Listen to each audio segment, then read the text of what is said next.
Iran America tension এই মুহূর্তে একেবারে পিক মোমেন্টে পৌঁছে গেছে। কি কি ঘটনা ঘটছে এই মুহূর্তে দেখুন। ঘটনা নাম্বার 1, ইরান নিজে কিন্তু যথেষ্ট সামরিকভাবে শক্তিশালী একটা দেশ এবং লং টার্মে ইউএস এর সঙ্গে যাতে যুদ্ধ চালাতে পারে তার জন্য যদি খেয়াল করে দেখে থাকেন লাস্ট কিছু দিন খেয়াল করুন রাশিয়া থেকে এবং চীন থেকে প্রচুর অস্ত্র কিন্তু ইরানে ঢুকছে। অর্থাৎ রাশিয়া এবং চীন দুটো দেশই ইরানে যথেষ্ট ফান্ডিং করছে। এবার সেকেন্ড আপনি আমেরিকার দিকে তাকান।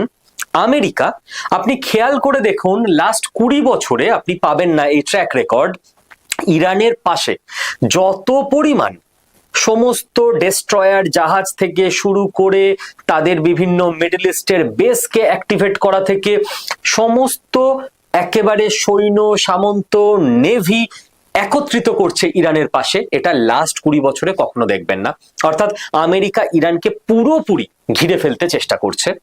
এবার থার্ড একটা পয়েন্ট বুঝতে হবে, এহেন অবস্থায় আমেরিকান নেভির মধ্যে একটা প্রবলেম এসছে, সেটা হচ্ছে আমেরিকান নেভি যারা এই মুহূর্তে ইরানের পাশে অ্যাক্টিভ অন ডিউটি রয়েছে তারা দীর্ঘদিন ছুটি নেয়নি বলে তাদের মধ্যে একটা তাদেরকে রেস্ট দেবার দরকার পেন্টাগন মনে করছে।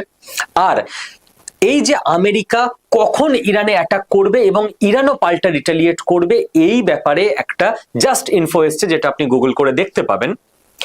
আমেরিকা চাইছিল ইউকের মানে ইংল্যান্ডের একটা আরএএফ এর বেস থেকে, রয়্যাল এয়ারফোর্স ওদের যে এয়ারফোর্স সেই বেস থেকে ইউএস এর বেস আছে ইংল্যান্ডে, ইরানে অ্যাটাক করতে।